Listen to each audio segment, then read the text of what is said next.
right. Hello. Uh, my name is Julie. I work with the Prince Edward County Public Library, and I'm very excited to be moderating this session for County Reads.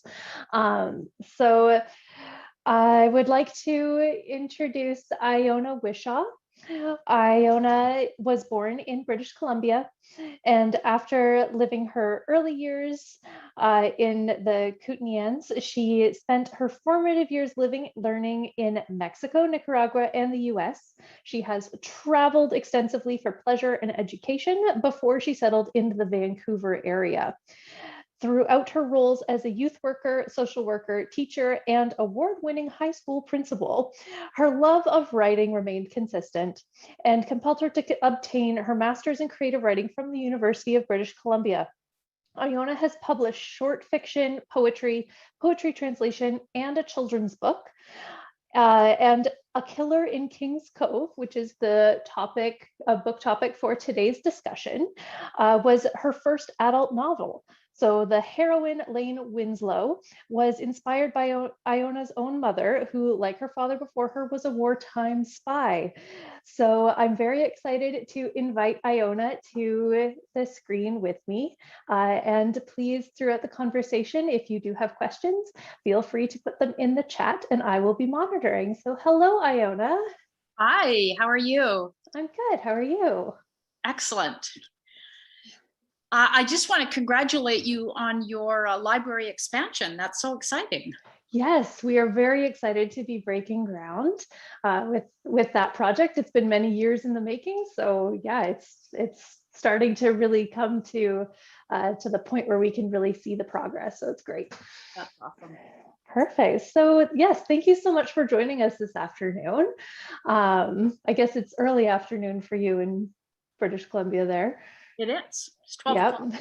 12 o'clock. Okay. I'm getting I thought it was that 3-hour difference. So I thought today if we could start off perhaps with a reading of your choice from the book. And then I've got a few questions, but I'm going to really keep my eye on the chat. So if anyone has any questions they'd like to submit, I will happily pass them on. But yes, can you start us off perhaps with a reading? I can indeed. I just want to double check with you. Are we doing my new book, which has just come out? Or are we doing the first book in the series, A Killer in King's Cove? The first book in the series. All right. Let me just reach into my bookshelf. And while Iona's grabbing that, it's really amazing. This book, we have copies of it at the library. It's available at the bookstore, but it's also available through our online resources through Hoopla Digital. The entire collection is in an audiobook format, which I have to say, Iona, I absolutely loved the audiobook.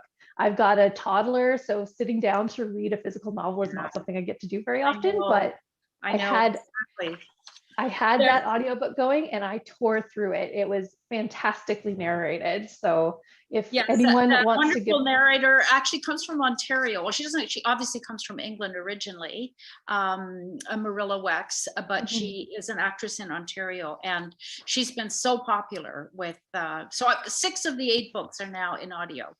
So that's really exciting. Yes, I'm excited to dive in. So let's hear your selection. I'll just do a really tiny 1.5 minute reading from the prologue of this book because somebody pretty basically dies right away. King's Cove, June 28th, 1946. The barn was a quiet solace to the old man's agitation. The envelope from His Majesty's government lay where he'd thrown it that morning on the bare kitchen table. But his mind felt partially colonized by his dark fears. As he cranked the engine, he became aware of another sound. He stopped and listened. A motor car had pulled up along the front of his fence. Some bloody idiot asking the way, he thought. They weren't going to get it from him. He stayed in the shadow of the overhang and watched the road. Whoever it was would give up.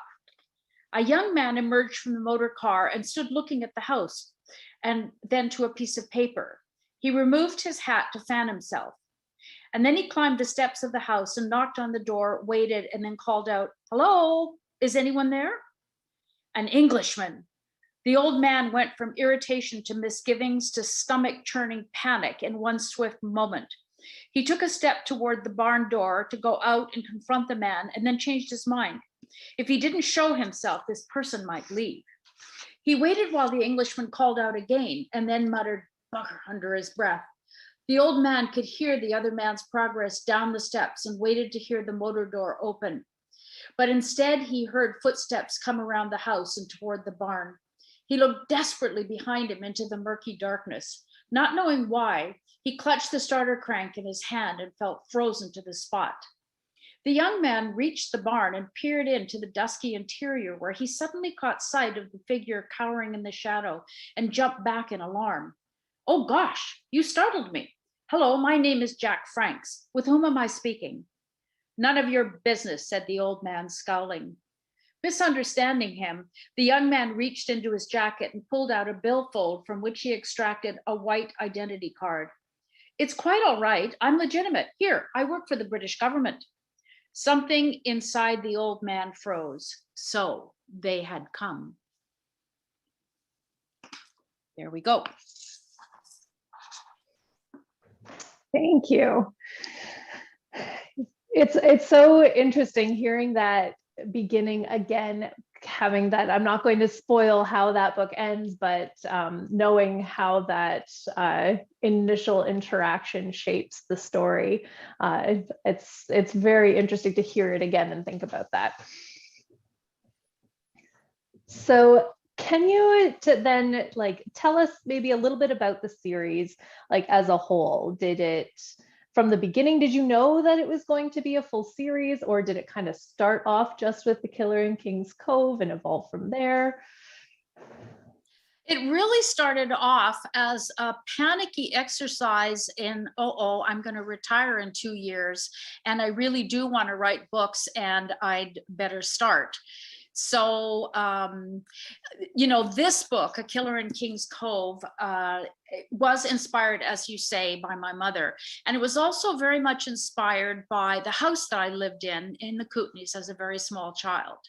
And my mother loved that house more than life itself. So when I began to write this book, I had in my mind the idea of my mother, but unmarried and younger, coming away from her work in the war and going into that house for the first time after she'd bought it and knowing it was really hers.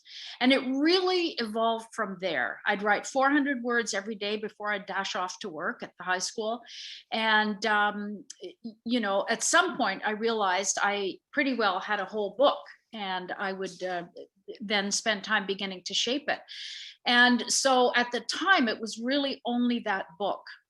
And I didn't think anyone would want to publish me. So I went ahead and self-published it, which was costly. And then I thought, well, there's no point in sitting around. I might as well try to write a second one, because again, I had an image of someone dying at the local hot springs. So I began that second book with that image. And really, when my publisher found me, she bought both books at once and gave me contracts for them. And so from there on, I thought, I can just keep writing these. And, really they all, 1, 2, and 3 all came from an image I had in my mind. The fourth one came from the idea that my heroine should rescue the inspector rather than the other way around. Not that he ever rescued her. She was always rescuing herself by the time he arrived. So that's really what's happened. And I find, because it's a series, I get to know the people a lot more, and they're just quite, I don't say easy to write. I wouldn't want anyone to get that impression that it's easy to write, but they do flow one from another, I think. So that's really interesting. I really I'm drawn to that idea of you're writing from an image. That's very, very interesting to me. And I'm sure I know for a lot of people, myself included, writing can be really, really daunting, especially if you have some grand idea of this is how the plot could go, but you're not sure how to condense that. So it's really, I don't weigh myself with grand idea and plots. I just All right. So you did, I'm going to backtrack just a little bit. In that little blurb, we talked about how the Lane is kind of inspired by your mother. So in this book or in any of the series, is there any instances where you've drawn from your mother's wartime like stories, if she ever shared any with you? Or is it all just kind of the, I guess, persona of a wartime spy that is the inspiration? So when my mother worked in the war, she was in South Africa. She and my father were in South Africa. And because she was such a linguist and let's be frank, drop dead gorgeous, she was basically assigned to pass herself off as German and go to like officers' cocktail parties and so on and try to get information. So that was really her work. She told me a little tiny bit about it really late in her life. And she really brushed it off as a bit of a lark, you know. And so I never could imagine the details, except I was writing something for an American mystery blog sort of thing. And I began to think about, you know, her getting ready to go out to do this and how churning her stomach must have been, and how she had to do her hair and her makeup, and you know, she'd put her little compact in her bag and go off to this cocktail party and try to get out in one piece and get some information. And I just thought, boy, oh boy, I could never ever do that. But that's really where the cross section between my mom and Lane is. Lane was a European spy. She did the one you hear more about, where she drops into France with messages or new weapons or new sort of communications things and so on. And both of them are not reckless. My mother was actually, I feel, a little bit reckless. You know, she did just, my whole life was just crazy adventures with her because she didn't appear to be afraid of anything. And there are instances in my book where Lane is confronting someone who's about to try to kill her or whatever it is. And I actually baldly use some stories about my mother when that was happening to her in her life, not during the war, in her life, since I've known her. Well, she's no longer with us, but you know, when I knew her. So she was a real mixed contradiction. She was terrified of flying because it was super dangerous, but she hitchhiked to Alaska by herself with truck drivers, leaving her children behind. So, you know, she had a very strange idea of what was safe and what wasn't. So there are a lot of stories that are reshaped all the way through all my books that are actually things that happened to my mother. Interesting. I can like it kind of like it makes me it almost like it gives that even higher level of genuine experience to like some of the things that in this first book that Lane goes through, some of the interaction she has with members of this new town she's arrived in, which like I've read that first book, but some of our viewers maybe haven't read the book or haven't dove into the series yet. Yes, A Killer in King's Cove. So could you give a little like without giving anything away, kind of how is this story set so that we can maybe give a little bit more context to our viewers? Well, the story is set, not even a town, it's literally a hamlet. There's a tiny, tiny, tiny little community just up the hill from the lakeshore. And everybody in it has been there growing apples. They all came over from the old country when they were very young, most of them. The only family that's different is an American family that's there. and they have kind of a secret as well. And, you know, she comes there because it's so far away and so quiet and so not like the war she's just been in. You know, her lover died and she was quite battered up by the whole thing. So that's really the context of coming there. But she's also an extremely, you know, she's lived, she grew up in Riga and in Russia, and that's why she speaks languages. And as a matter of fact, so did my mother. And so, you know, she has a really, she's really interested in people, and she really likes to hear about their lives. So she lives in this tiny community and makes quite good friends with the people, including the little old man and woman who run the post office. And you know, they really become, you know, they become the people where if there's anything going on, she's running over to them saying, you know, trying not to give away police secrets in the later books, to say what's going on, and they absolutely adore it. So it's that kind of a thing. There's that, you know, there is a kind of cozy feel to it, but there are often very serious themes in my book as well. So we have a question from a member of our audience. Sharon asks, after the first book was written, were the others easier to write? In a lot of ways, yes. And I think most people who write series will tell you much the same thing. And part of it is because your characters are developing and you know them. You know, you're watching them, you're watching how they behave in certain situations. And, you know, with each book, I know a little bit more about the main characters in my stories. And, you know, the three amigos in my books are, in fact, Lane Winslow, the local inspector from Nelson, which is 30 miles up the road, and his constable, Ames. So these three will always be appearing. So, you know, as somebody asked me about the relationship between Ames and the inspector. Julie, you will have read that, and maybe you're either thinking it's funny or you think the inspector's too hard on him or something like that.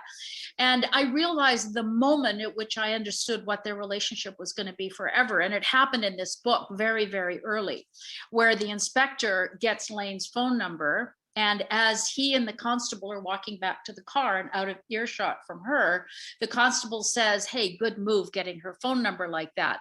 And Darling immediately says, "Shut up." And at that moment, I knew what their relationship was going to be for the rest of, I don't know, until it changes. Yeah, I have to say, I found the interaction especially between Ames and Inspector Darling, it's very natural.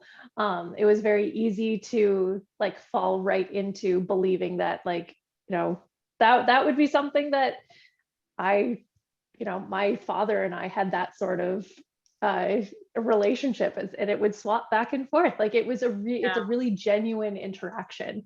Yeah, it's kind of sweet. I like it. Yeah.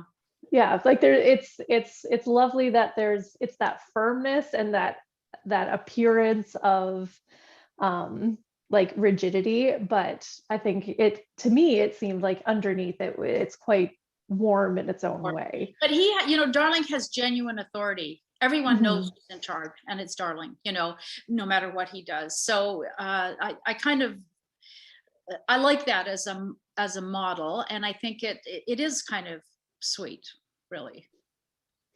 Yeah, so kind of on that same thought process, I suppose, I felt like reading it. I've lived in multiple rural towns. Prince Edward County is considered a rural community. Gorgeous, by the way. It is, isn't it? Oh, I'm so sorry I'm not there with you, because you know the little village is just, well, it's a town. Is it a village? A town? What would you call it? Picton is a town. It's a town. I just thought it was so charming when I was there a couple of years ago. So I'm when this is all over, you'll just have to come back. Really with you.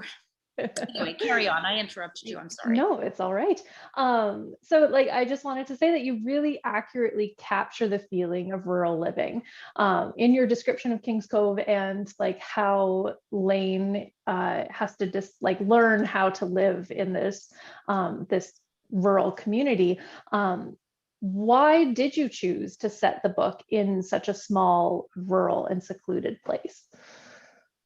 That again, if we go back to the writing of the very first book, when I had no idea where any of this was going, it was really an opportunity to spend some time in the place of my own very young childhood. I left there the first time at the age of 5 when we moved to Mexico. It wasn't called Kings Cove, and everybody around here goes, "Oh, we know what community you're talking about." And then I came back as an adolescent, and we lived in a different house, and that was really critical because my mother always hated the fact that she had to sell that house. She thought she had to sell that house. She could have kept it. And so, part of it was just a loving exploration of a place I'd lived. And, going up and down the paths and the hills to the different houses and through the different creeks and the lakeside. It really started there. And it works because you don't have to kill everybody off in a very small community. In fact, I don't think I've killed off any of the principals in that community at all. You can import your bodies, they can die just a little ways from there. So, I'm not really decimating the community at all. And I think the familiarity is fun for readers too. I know it's fun for me, by book 5, when Lane is going up to visit Mrs. Hughes and her 2 spinster daughters, because it's 1946-7 after all. Everybody knows where she's going and what's going to happen when she gets there. So it's really, I think that was it, the familiarity for people. It's like they're going to this other home. Mm-hmm. Well, and yeah, I just found it's very relatable even now, like living in a rural community. I can, like, if people see, I've seen some people, like, I'm walking down Main Street Picton and they're like, "Oh, I know where you're going because you're here on this day." And like, even though it's so much bigger than it was, in 1940, there still is that underlying familiarity between like the routines of your community members. Yeah. So again, I saw a couple people kind of popping in on the attendee numbers. So just a reminder that if you do have any questions, please put them in the chat box at the bottom of the Zoom menu, and I will happily pass them on to Iona. So another thing, like, I was kind of creating these questions as I was reading the book. So given that your books and like the whole series, it's set in the past, like, how do you conduct your research to make this depiction feel genuine? There's a couple of layers of that. One is, I'm not writing about a time with which I am wholly unfamiliar.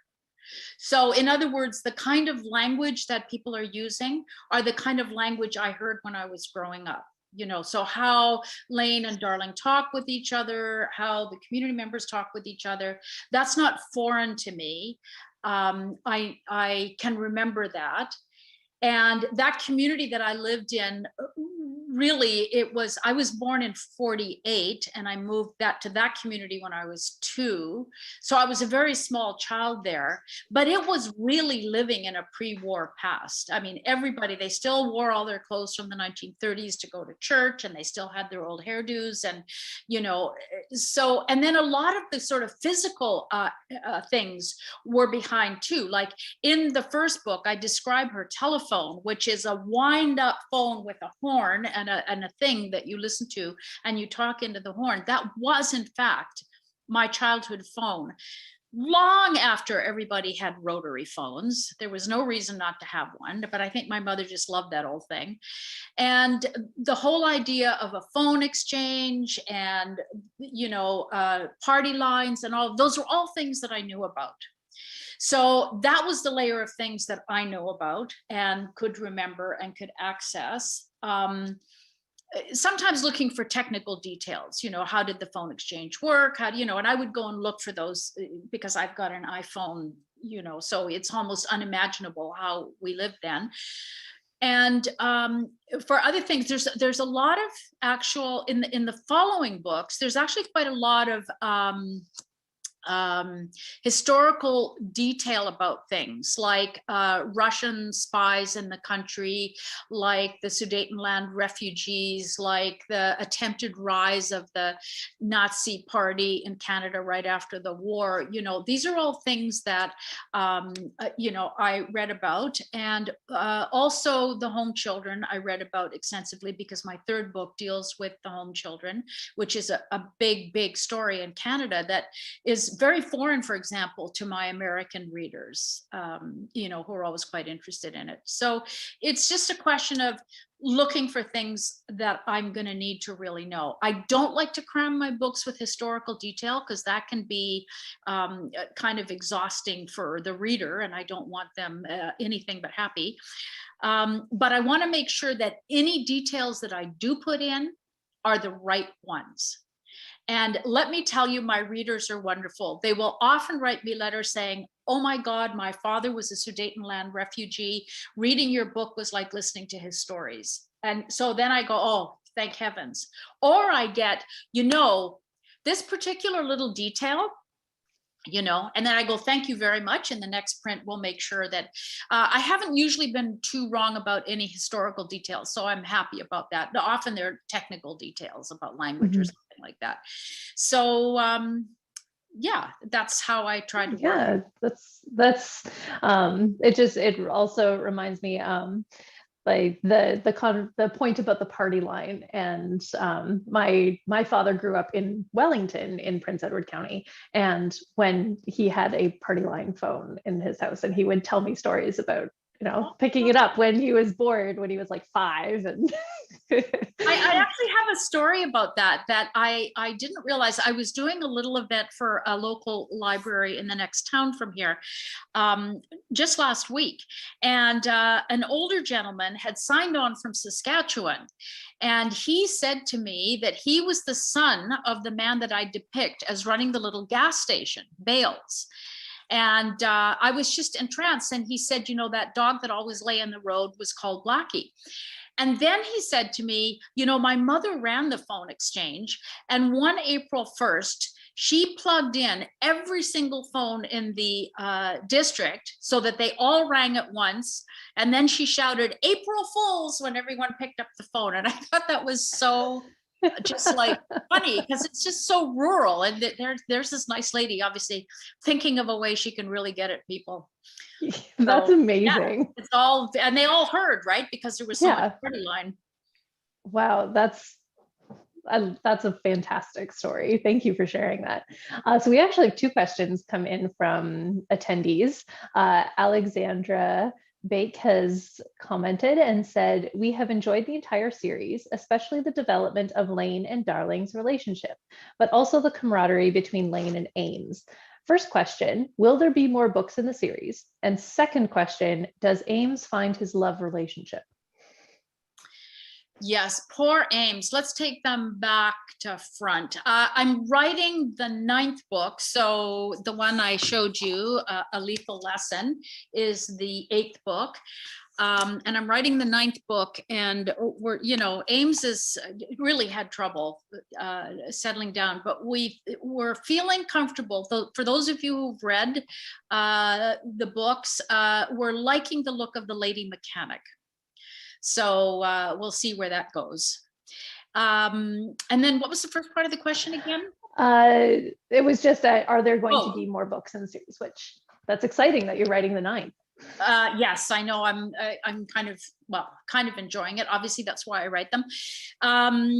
Yes, definitely there will be more, and I'm already beginning to think about the one after this. And I don't pre-plot them or anything, but I begin to understand sort of where and how and what maybe will come up in the book. That was actually going to be one of my questions, was the plotting out of the series. So you answered that. Thank you.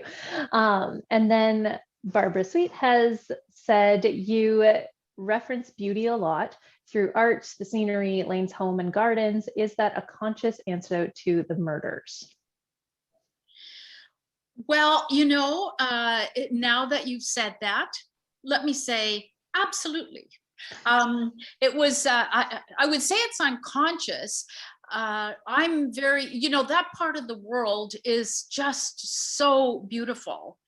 And, like right now in the springtime, when I go outside my apartment here onto my deck in Vancouver, that scent of spring is there, and that whole community just smelled like that to me. So that, I, you know, because my books are sometimes called cozies, but as I said, I deal with quite serious things in them. And I think life itself is that juxtaposition of beautiful things and sad and difficult things, and life and death. And even though the books are, people resoundingly tell me they're quite comforting to read. In fact, I heard a story about someone listening to the first book on the audio tape, hiding in her car during those terrible floods in Texas, and that the book somehow got her through. So people find them very comforting, but I don't want to run away from real life, either. So I think that person who asked that question is absolutely right on. I think that's a very good way to look at it. Well, thank you to those questions for being submitted. And I do, like, I have to agree, like the way that you describe even like how it feels for Lane to walk through the fields, or to like cross a creek in her canvas shoes. It's so realistic, and it's really it's an immersive experience once you really kind of get into it.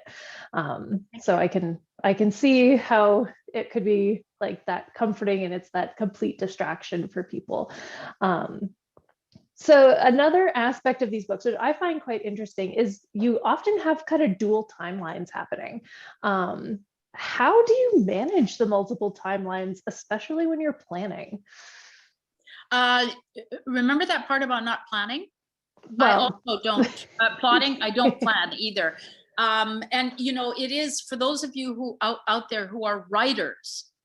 I don't ever have to sit down and go, oh my God, I don't know what I'm going to write today. I never have that, because there's always a scene that I can work on, and I can move that scene where it needs to be. So I think the best way to look at it is that I'll be writing along, and then there's information, because remember, mystery books are a bit of a partnership between the reader and the writer. The writer cannot go along and then at the very end pull a murderer out of a hat that hasn't been around. The reader wants to be able to build up information, and the reader's carrying all this information and thinking, well, geez, I wonder if it was this person, was it that person? Well, obviously it's going to be this person, but that's really interesting about why. And so the way I go towards achieving that is sometimes I'm dropping back into an earlier timeline, because there's a scene there that will have information that my readers could probably use.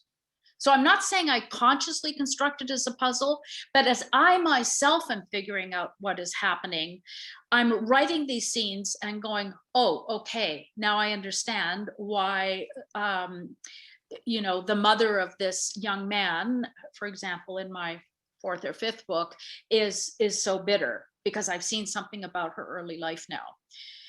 So that's really, and I notice now as I'm reading through that typically what I'll do is end some scene with a person, and then my next scene might be a historical one with that same person, right?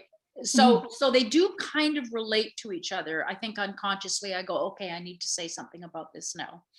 So I don't get them too mixed up in my head. I think my real sin, and I believe I'm not alone in this, is not keeping my name sorted. So I have to say that when I sold my first book to my current publisher, Touchwood Editions, the editor came back with, why are there 5 people called Adam in your book? Now, Adam happens to be a name I really like, so I must have done that. So that's the kind of thing I really have to keep clear in my head. But the scenes are so vivid that I don't really get them too mixed up. Interesting. So is it all like kind of mentally that you just keep track of things? I like the way that you describe that. It's almost like how Lane has her mental shelf of containers and things, and how she kept everything organized in her head. But do you like use, like, I'm thinking just purely out of practicality, do you write down these notes, like, are like who's doing what in a notebook? Do you have like a sticky wall of No sticky wall. You know, one of my favorite writers on the entire planet is P.G. Woodhouse, and he was super plotter, and he had walls covered in, they didn't have sticky notes, and, you know, 2x5 cards or 4x whatever they were. And, you know, that's how he kept track. I really write along until about halfway or even 3/4 of the way through the book. And at that point, I really begin to, you know, at that point, I formulated a kind of idea about where we're going to end up. And it's at that point that I may start writing things down. My other thing is just keeping timelines, like days. Like something happened Tuesday and then Wednesday and then Thursday. And I might say on Friday that something happened yesterday, but my editor quickly will remind me, no, it happened 2 days before that.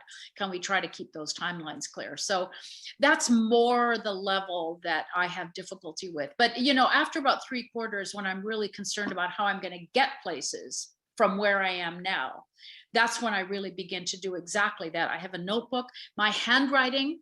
Luckily, I was a high school teacher, completely illegible. So it's often quite difficult to read those notes.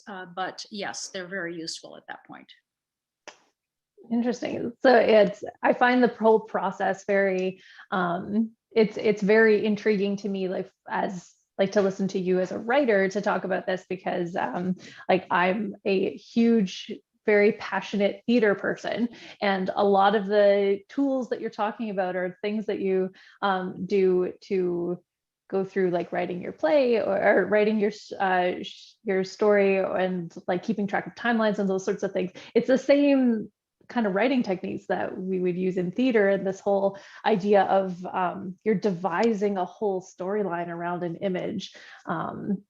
It's all, well, you know, Julie, it's interesting too. I'm sure you have another question, but I have to say one thing is very, very crystal clear to me, and that is that every single writer writes differently, and every single writer is right because it's working for them, you know. And I can sit down with another writer who's a complete plot maniac and has plotted the entire book ahead of time. And I can sit down with people who are even less kind of organized than I am. And they all work because they work for the writer. So I really want to emphasize that. You know, don't feel bad about how you write, and that there may be some other better, more proper way to do it. There isn't. thank you. I think, and that's a pretty important thing. I know, like, I work with schools a lot, and that's something we try and get like into students' heads, that, you know, as long as it's working for you and the way that you're absorbing information or whatever, that's it's important to do what works for you. So kind of I've got a couple of kind of more general questions. We've got about 10 more minutes on my clock here. But how has the pandemic affected your writing practice? Not in the least bit. I think if you ask most retired people about their pandemic experience, aside from the fact that I really love to travel and haven't been able to for this period of time, and I'm really looking forward to 2022, if we'll even be able to get a plane ticket anywhere. You know, my practice is always the same. I wake up, I have my cup of tea, I read the New York Times, and then I go, oh, I'd better start working. And I'll work until I've finished whatever it is. I don't have you know, I don't say I've got to write 2,500 words. I I've really got to write more than the 400 I started out with. That is certainly a bottom line. But generally, I write about 1,000, 1,500 words every day and let them germinate. And I'll see what they look like the next day. So part of that process is reading what I wrote before and seeing what what it suggests about where we're going to go. And that hasn't changed one little bit. Well, that's also interesting because that's very much how Lane's days kind of start out too, as you describe in the book. So yeah, I guess it's kind of nice that you've been able to maintain that sense of normal routine, I suppose. We have another question here. Do you hide any secrets in your books that only a few people will find? I don't deliberately, but my surprise at learning the other day about this party, who must be considerably older than I am, actually recognizing his father in my books, means that some people will recognize somebody if I've if I've modeled somebody on them. And a dog lying in the middle of the road so the cars have to stop and wait for the dog to trundle up and walk to the side of the road to let you pass. That's a very specific thing. And that guy recognized that dog immediately, So it's more like if you happen to have been referenced, you might recognize yourself. There's a lovely person who is now probably 76 years old or something, who always calls himself the youngest Bertoli boy, because he knows that I'm writing about his mother, who was the American in the story, because she was just the most lovely woman. And my mother and she were just huge friends. So I reflect that in the book. Interesting. Thank you for that question submission there. So here's another kind of even more general question, kind of moving away from talking specifically about your series. What are you reading lately? Lately, well, for example, just this minute, I'm reading 3 different books. I'm reading the latest Ian Hamilton book. He's a wonderful Canadian mystery writer, Ava Lee, his series Heroine, because he is very kindly going to be with me during my book launch. And so I like to, if I'm going to appear with people, I like to read what they've written. I'm reading yet again another P.G. Wodehouse. I absolutely adore Charles Dickens. So I periodically reread all of them. And I'm in the middle of David Copperfield right now.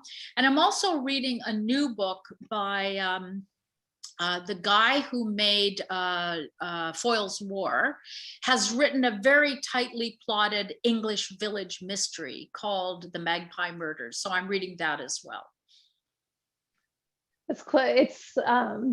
It's interesting. I like to hear that other people have multiple books on the go. I don't know how people can sit and like read through one book at a time. Like so it's nice. And Harry Potter. I'm also listening to all the Harry Potter books as I can get them, because Well, if I could turn my camera right over here, I have like the soft cover for reading collection of Harry Potter, and then I have the first print hard copy edition of Harry Potter. So that's again lovely. Another Harry Potter fan. Cool. So this series, I keep coming back to like just how accurately you describe and explain not only just the feel of living in like in a rural town, but specifically rural Canada, and how this town kind of was, there's like people from all over the world coming there, and it's that post-war coming to make a new life. And I've started into the Death in a Darkened Mist, and that even starts getting into more of that like collection of different nationalities, and of course then the stories that go along with that. So I'm only into the second book now, but is that like a continuing theme throughout the rest of the series, that we just kind of get more of that feeling of the communities growing, or the I think so, yes. I think that I want to, as much as possible, I want to reflect the society as I knew it. And really, honestly, it was quite insular. It was, British based, all of that kind of thing. And so lots of people were on the outside of that, if you know what I'm saying. They were there, but they were on the outside a little bit. They weren't fully integrated yet into the society. So I like to have them present and be like, for example, you're reading about Peter Barasoff in that book, who's a Doukhobor. Well, he becomes a friend of Lane's, and in further books, she's going to be driving up to New Denver to see him, and so on and so forth. Because I like to reflect the idea that the world really is, kind of a polyglot mixed place, which is a very modern idea, but I want that to be real in my books. So you'll see as I introduce characters, that I'm trying to expand the kind of ethnic and cultural profile a little bit, maybe beyond what it was at the time, but to the good, I hope. Yeah, it's like a comment you made, it reminded me immediately of Lorenzo and the restaurant that he and his wife have, and how Inspector Darling and Ames really, like, they're the only English descendant people that go there to start off, and then eventually, like, you see some of the Russians are coming in, and then the Italians start coming in, and then like it's that it took so long to adjust to change like that in communities like Kings Cove. Exactly. So is there any other comments that you would like to make, or anything we haven't talked about with either the first book or the series that you want to share with our listeners? I had a thought and it's long gone. So I do want to make one comment, actually. The book that is out right now, called A Lethal Lesson, just to show you the cover again, is about rural one-room schoolhouses. And I want to credit a reader for that idea, in the sense that she was a professor of history, retired now, who sent me a very nice note about my books. And then she said what it was that she had studied. And I suddenly thought, wow, my mother-in-law taught in one. My brother, who's 80, attended the one-room schoolhouse in this community and said it was his happiest learning experience. And so there she was, with all kinds of wonderful documentation and academic papers and studies. So I was able to read those and kind of make use of them, and my story came together. So, this synergy between writer and reader is quite real to me. There's traffic going back and forth, and I really, really like that. Fantastic. That's so incredible. And it really kind of highlights how important that relationship you're talking about between the reader and the author is, especially in these mystery novels. So thank you so much, Iona, for joining us with the County Reads. This is our last author talk for the County Reads of 2021 Authors Festival. I would also like to thank the tech staff, Dave and Aaron with the Prince Edward County Public Library, for doing a fantastic job with making Zoom work so smoothly. And also a huge thank you to our committee of volunteers. But again, thank you so much, Iona. This has been a fantastic conversation. I'm so glad that I got to do this with you. And it's been a pleasure to meet you and to talk to you. It was a complete pleasure for me, Julie. Thank you so much for inviting me. And I could not have enjoyed it more. Thank you. Well, hopefully you'll be able to, when it's once again safe to travel, we hope that we'd be able to see you in Prince Edward County. I would love it. It's such a beautiful place.